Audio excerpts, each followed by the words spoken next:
Veneto 1 con voi. Focus Attualità. Ben ritrovati, Veneto 1 con voi da Mattia Zanardo, un nuovo appuntamento, una nuova puntata con il nostro spazio di approfondimento dedicato quest'oggi ai temi del lavoro, dell'occupazione, e ne discutiamo con la nostra ospite, la segretaria generale della CISL di Belluno e Treviso, Cinzia Bonan. Grazie Buongiorno. Per aver accettato il nostro invito, benvenuta. Grazie, buongiorno a tutti voi. La CISL di Belluno e Treviso che venerdì con un centinaio di suoi dirigenti e funzionari, ci sarà anche il segretario nazionale Giorgio Graziani, si riunirà a Castion nel Bellunese per il suo consiglio generale.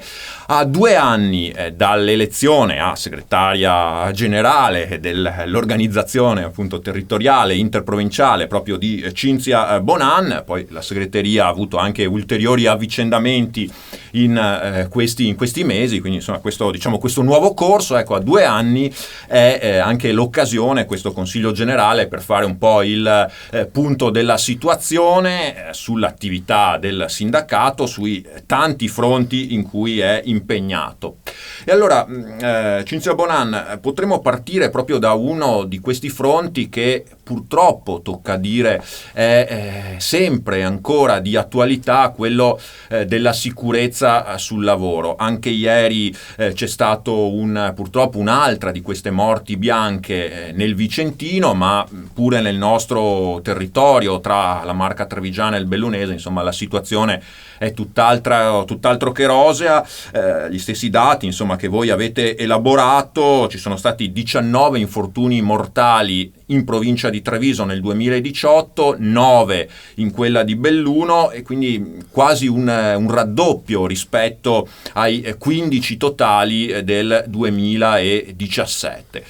Ecco, quindi un'emergenza che continua, e cosa si può fare? Sicuramente, come abbiamo visto l'anno scorso, ci siamo messi tutti intorno a un tavolo e abbiamo dato avvio appunto a questo protocollo con la prefettura, che aveva intanto come obiettivo quello di andare a sensibilizzare chi fa i controlli, di farli maggiormente su alcuni settori che sono più esposti ai rischi, perché tutto quello che è movimentazione merci e movimentazione trasporto in genere è dove di fatto abbiamo i casi di mortalità maggiore. Dall'altro canto anche quello appunto di dare delle comunicazioni univoche e uniformate a tutti i lavoratori, e pertanto fare un documento unico di semplice lettura, dove si porta ai lavoratori tutte le attenzioni necessarie per evitare che succedano questi disastri, perché ogni volta che poi si va ad approfondire si vede che la negligenza delle persone molto spesso è la causa di fondo di questi incidenti mortali, perché la superficialità, il fatto che sono movimenti o operazioni che si fanno quotidianamente, fa sì che l'allerta si abbassi, e in virtù anche, poi lo abbiamo visto, di una ripresa del mercato del lavoro che sicuramente ha visto le imprese a dover accelerare anche le produzioni, i tempi di consegna e quant'altro, per cui il mix è stato assolutamente appunto nefasto se si guarda il risultato, perché non possiamo permetterci nel 2020 che per una ripresa occupazionale bisogna lasciare appunto nel campo persone che perdono la vita e conseguentemente famiglie distrutte da chi quel giorno voleva solo andare a fare il suo dovere al lavoro. Quindi la soluzione possibile passa necessariamente attraverso una ulteriore opera di sensibilizzazione, di informazione. Trovate anche rispondenza nelle imprese? Sicuramente quello che vediamo è che l'attenzione deve essere sempre alla massima allerta. Vale per gli incidenti sul lavoro. Oggi purtroppo, visto quello che succede solo nel fine settimana, dobbiamo dire che vale anche per gli incidenti sulla strada. è un'allerta di sensibilizzazione alla prudenza che non deve mai venir meno, perché ogni volta che cala, lo dimostrano i numeri, e gli incidenti aumentano, quindi non si può mai perdere appunto di vista che le persone vanno sensibilizzate, bisogna renderle corresponsabili ma anche sempre appunto allertate, la parola corretta è stare sempre in allerta. Cinzia Bonan, segretaria generale della CISL Trevigian Bellunese, lei prima diceva, insomma, si vede una certa ripresa anche finalmente dal punto di vista occupazionale, lo certificano anche le vostre periodiche rilevazioni, insomma è stato ormai recuperato, diciamo, quel gap di posti persi durante gli anni più duri della crisi. Adesso siamo in un periodo, come dire, un po' di rallentamento come tradizione, come anche facilmente comprensibile per questi mesi estivi. Cosa vi aspettate però poi per l'autunno, insomma? Allora, intanto faccio giusto una premessa, perché per noi è motivo di orgoglio il nostro aver tenuto monitorato il mercato del lavoro in questi anni, in questi 2 anni di fatto, ha fatto sì che adesso il progetto della verifica sia in capo alla Camera di Commercio di Belluno Treviso, che proprio questi giorni ha appena pubblicato la trimestrale del mercato del lavoro sia per la provincia di Treviso che per la provincia di Belluno, questo per dare a tutti i soggetti uno strumento di lettura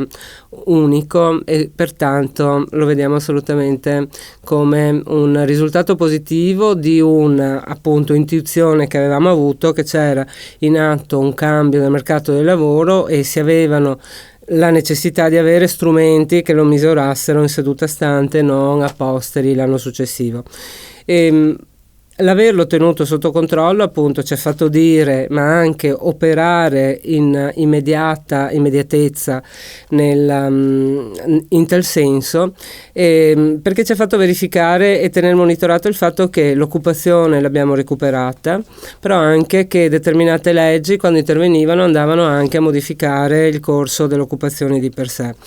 E quindi sono stati recuperati i posti di lavoro, ma non sono stati recuperati purtroppo i buoni posti di lavoro che abbiamo perso. Quindi è un mercato del lavoro sicuramente più fragile, sicuramente più precario, se precario si intende la mancanza di idea di avere una stabilità a lungo termine, perché ovviamente sono occupazioni che sono adesso emerse ma che non hanno ancora una struttura e una loro forza. Abbiamo visto che di fatto il manufatturiero ha recuperato prevalentemente nell'ambito del metalmeccanico, anche se poi di per sé quello che ha trainato maggiormente sono stati i servizi, sia le imprese che le persone, che hanno fatto recuperare maggiormente posti di lavoro. E sappiamo che i servizi alle imprese e alle persone non sempre appunto sono quegli ambiti lavorativi dove esistono già delle leggi, delle tutele contrattuali, proprio perché settori o ambiti considerati o nuovi, soprattutto per quanto riguarda servizi alle imprese, o marginali per quanto riguarda i servizi alle persone. Quindi in quegli ambiti c'è sicuramente molto lavoro da fare. Lo abbiamo anche recuperato come tema forte alla conferenza organizzativa della CISL nazionale, che è stato in qualche modo ricondotto in un termine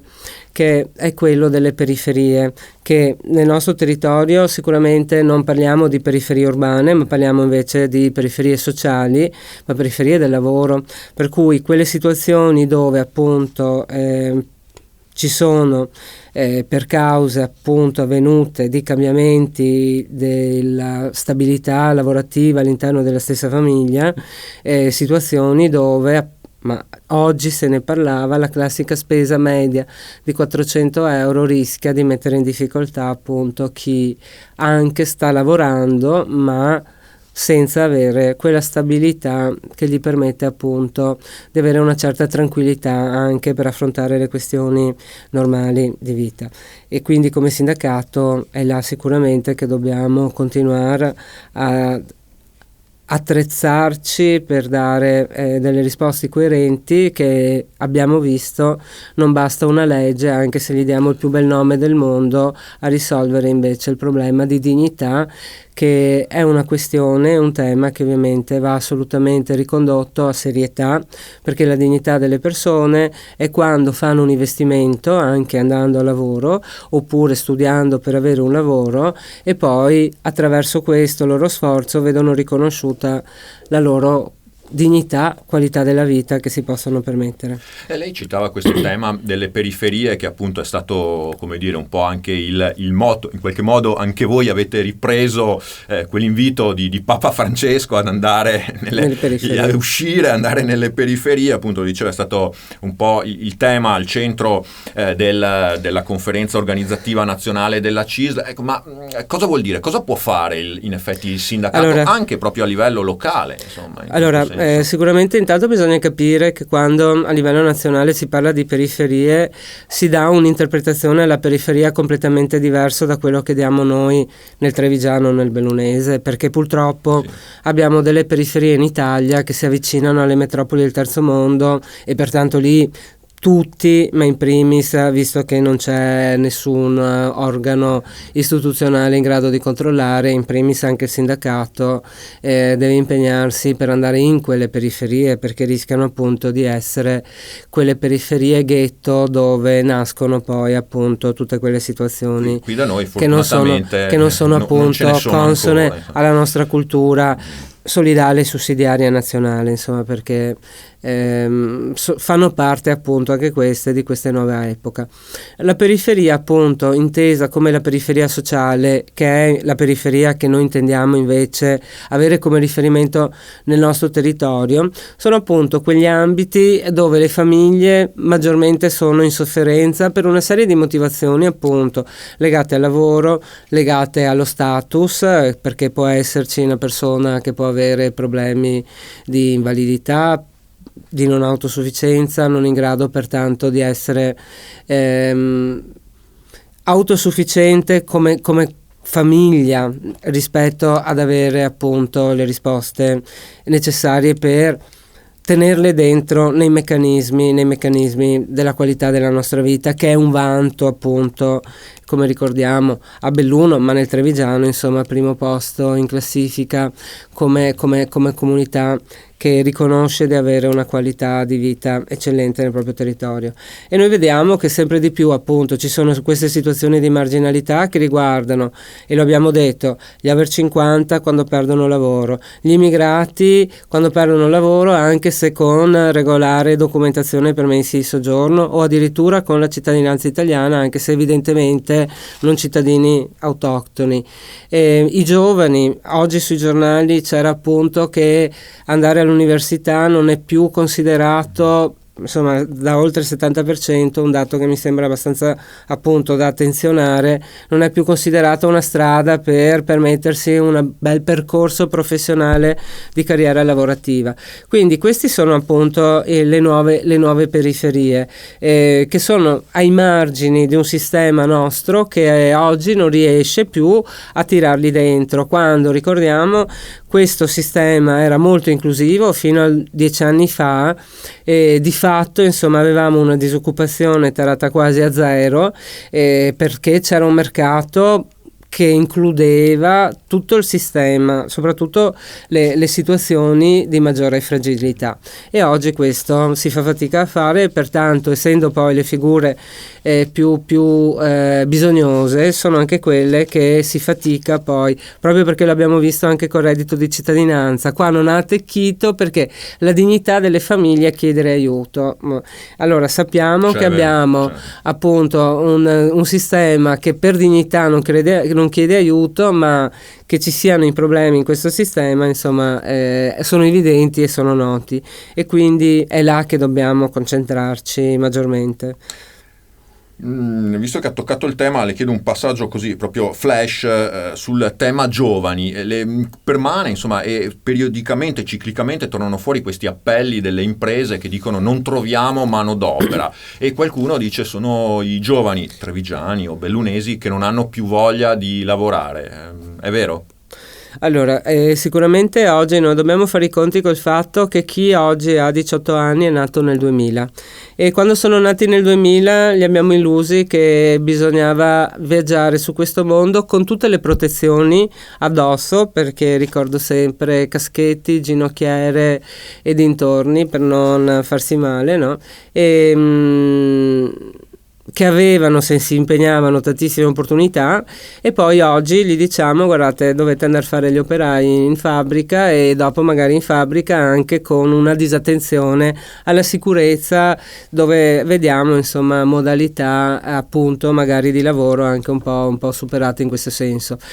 Questo per dire che è ovvio che i giovani oggi rischiano di non trovare nell'ambiente lavorativo le condizioni di aspettativa che sono state generate da loro, no? Dalle famiglie, dalla nostra comunità, dai nonni, dai genitori, dalle scuole e da tutti quelli che hanno appunto concorso nel fatto che, siccome erano pochi numericamente, bisognava anche proteggerli. Quindi ovvio è che i giovani oggi sono cresciuti con molte aspettative che non trovano ovviamente un riscontro, ma non trovano un riscontro anche e soprattutto nel riconoscerli e rispettarli nel ruolo che hanno, perché è la classica domanda: perché vai a fare il cameriere a Londra e non in Italia? Perché a Londra trovano un riconoscimento di una professione che è una professione che viene appunto rispettata anche dal VIP, se magari li incrocia quella sera al ristorante. Non è che perché uno è cameriere viene denigrato dal sistema. Allora loro cercano lavori che gli danno riconoscimento alla loro persona, che vuol dire che i lavori cosiddetti più squalificanti, vedi operaio, non è sicuramente in auge e che fa appeal. Preferiscono per assurdo fare proprio lavori completamente più semplici, ma che riconoscono in qualche modo avere, se non altro, insomma, una loro modalità riconosciuta. Lo abbiamo visto anche da una serie di studi che abbiamo anche poco appeal da chi veniva sempre qui a lavorare, perché i lavoratori, per esempio, del sud, che prima, ma ancora oggi, vengono al nord a lavorare, vengono a cercare lavori e professioni altamente qualificate, professioni sanitarie o comunque professioni che danno comunque, se non altro, seguito al percorso di studio fatto. Sugli immigrati l'ultima sanatoria riguarda il 2009, sono passati 10 anni, per cui anche lì abbiamo perso completamente il bacino, che in qualche modo era un bacino di manodopera subito utilizzabile. Quindi è ovvio che, in assenza di una cultura che porti i giovani all'interno delle aziende della manifattura, perché poi vediamo che le aziende del terziario non hanno problemi a trovarli i giovani, li trovano, insomma, ma il problema riguarda la manifattura, e essendo cambiate anche proprio le condizioni di altri giovani che fino a qualche anno fa venivano qua a supplire queste mancanze, oggi sarà bene che ci guardiamo in faccia e che decidiamo appunto come affrontare seriamente questo problema, perché altrimenti il passo successivo è che vedremo un'ulteriore uscita di queste aziende che, non trovando manodopera qua, giustamente devono cercarla direttamente all'estero. Speriamo di no, perché appunto vorrebbe dire aver perso un'opportunità di crescita che come territorio abbiamo recuperato velocemente dopo la crisi. Senta, cambiamo argomento, ma rimaniamo in parte legati a questo tema anche appunto delle periferie sociali, lavorative e delle possibili soluzioni. Sono 55.000 i lavoratori autonomi, le partite IVA più o meno, insomma, reali o spontanee, diciamo così,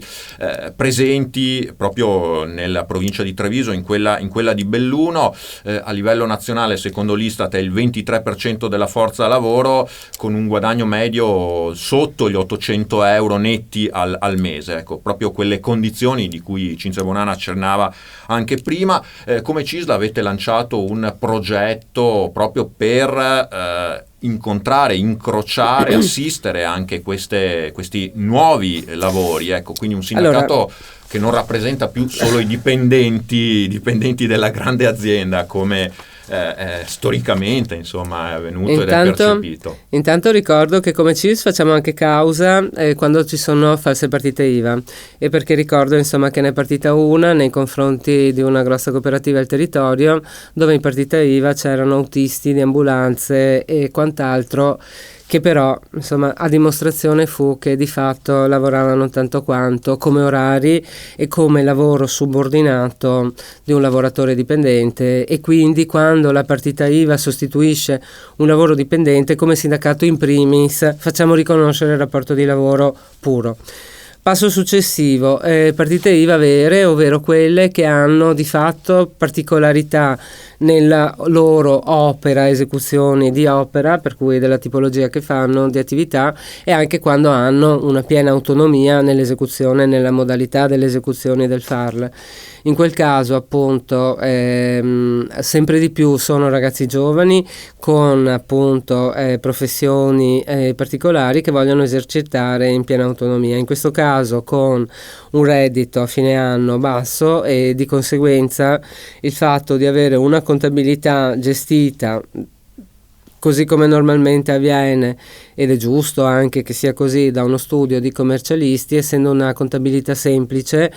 abbiamo anche noi attraverso il nostro CAF fatto questo servizio, che è un servizio che tende appunto di far sì che questi ragazzi conoscano le regole di stare nel mercato del lavoro, conoscano le regole fiscali e facciano appunto i loro passaggi fiscali correttamente, in maniera di non avere appunto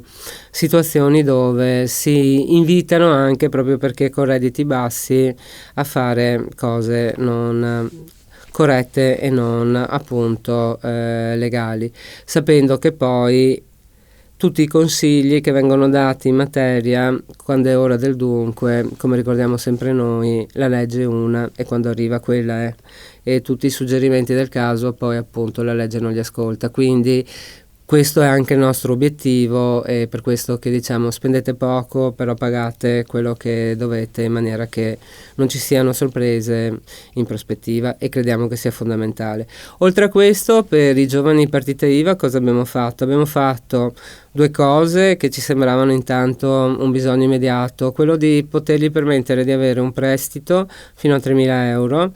senza avere nessuna garanzia, attraverso una nostra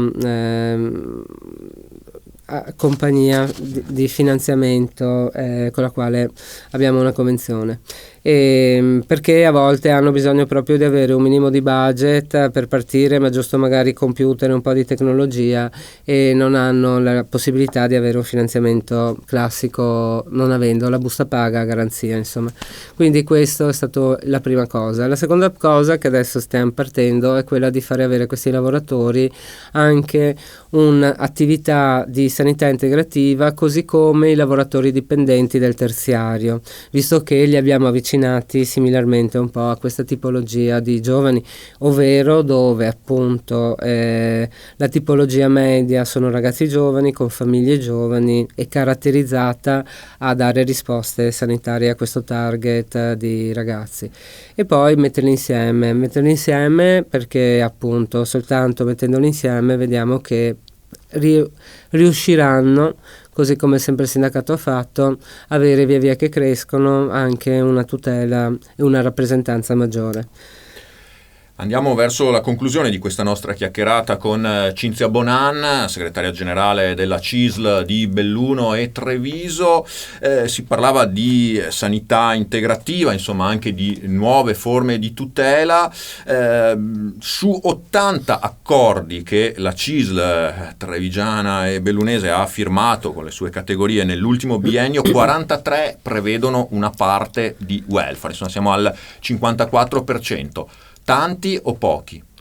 Allora, sicuramente il tema del welfare adesso è un tema che sta in maniera trasversale prendendo piede nella contrattazione cosiddetta di secondo livello.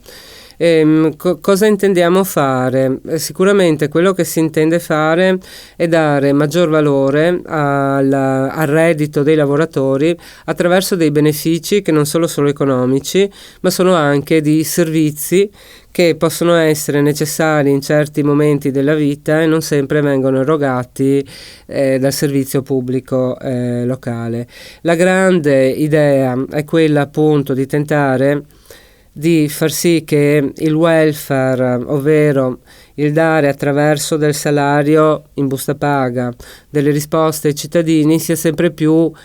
un welfare cosiddetto, noi lo chiamiamo di prossimità. Cosa vuol dire? Mettere all'interno del circuito delle premi delle aziende un sistema di servizi erogato dal territorio attraverso appunto la cooperazione sociale, attraverso i negozi commerciali, attraverso una serie di reti di servizi alla persona che sono appunto riconosciuti nelle modalità contrattuali di welfare. Anche per sviluppare un ulteriore volano, no, sul territorio, questo può essere fonte di ulteriore economia. Appunto, allora, noi a un certo punto della nostra storia ci siamo resi conto che portare a casa qualche soldo in più ai nostri lavoratori non voleva dire necessariamente andare incontro a una ripresa dell'economia nostra, perché poi i lavoratori, quando hanno i soldi, li spendono appunto come ritengono loro, magari comprando su Amazon quello che gli serve, cosa buona e giusta, però ricordiamo che fintanto che questo sistema della grande distribuzione è marginale, ci sta e non danneggia il sistema del territorio e quello di prossimità. Però è ovvio che se questi sistemi prendono piedi, vuol dire che andiamo a mettere in crisi tutto quello che è il servizio alla comunità, che deve essere di prossimità, e la provincia di Treviso secondo me dovrebbe essere una fotografia presa come riferimento, perché ogni piccola frazione, per cui andiamo oltre i 100 comuni a essere 400 quartieri, frazioni all'interno di un territorio, e ogni frazione però ha il suo servizio onnicomprensivo, pane, latte e 2 o 3 cose, un minimo di farmacia, 2 o 3 cose insomma sono rimaste, e questo è il valore aggiunto della qualità della vita che hanno i nostri territori. E pertanto chi più di un territorio che già è predisposto a parlare di welfare di prossimità, di territoriale, non deve far fare un passo in avanti proprio su queste modalità e questi ragionamenti. Ve le torno a ripetere, i comuni oggi si trovano a dover avere sempre più bisogni e sempre meno risorse. Abbiamo visto anche la settimana scorsa, giovedì anche un nostro collega era davanti al Senato per protestare per gli ulteriori tagli che ci sono adesso agli enti locali, e pertanto ci troviamo a contrattare anche con i comuni il fatto che noi siamo portatori di maggiori bisogni e loro hanno sempre meno risorse. Pertanto quello di integrare i sistemi di welfare già diffusi che ci sono anche con un sistema integrato aziendale, credo che dovrebbe appunto, oltre a essere un volano che mette in moto l'economia, ma anche una modalità di buona prassi per un legame civile di una comunità che capisce che le risorse di tutti, se messe nel circuito giusto, sono quelle che poi generano anche il benessere di tutti. Proprio in conclusione, un minuto, appunto, sempre più welfare, però bisogna alzare anche gli stipendi dei lavoratori? Allora, sicuramente noi abbiamo gli stipendi dei lavoratori che devono essere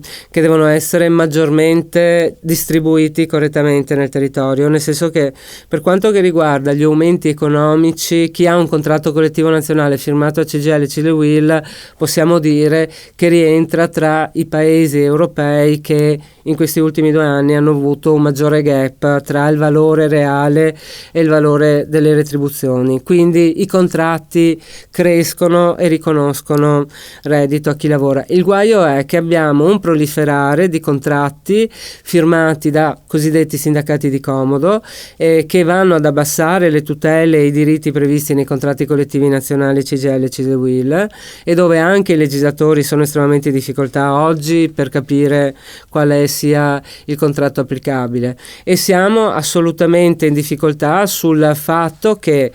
c'è un ulteriore proliferare di contratti part-time e noi abbiamo la necessità, ma non ci sono i controllori, di verificare se sono sani, veri, o se invece sono forme di elusione di retribuzioni reali. E appunto abbiamo questi nuovi lavori che devono essere incanalati in un sistema di retribuzione che deve essere più appropriata e pertinente. Cosa vogliamo dire? Che sicuramente dobbiamo tenerci stretti i contratti nazionali che danno delle tutele vere e reali, e dobbiamo però insieme cercare di vedere tutte quelle altre forme contrattuali non rispondenti e fare una pulizia in tal senso, perché è ovvio che se rimangono quasi 900 contratti nel tavolo del legislatore o delle aziende, l'andare a prendere quello più conveniente in quel momento, insomma, è una tentazione che rischia di diffondersi in maniera epidemica, e non vogliamo proprio arrivare a questa epidemia. Bene. E quindi il primo punto perché i lavoratori possono avere anche, insomma, una busta paga un po' più corposa è anche quello di fare un po' di pulizia. Io ringrazio Cinzia Bonanna, segretaria generale della CISL di Belluno e Treviso, sindacato oltre 92.000 iscritti, insomma, in aumento, quindi sicuramente una forza rappresentativa nel mondo del lavoro e sociale del trevigiano e bellunese. Grazie per essere stata con noi. Grazie a tutti voi dell'invito.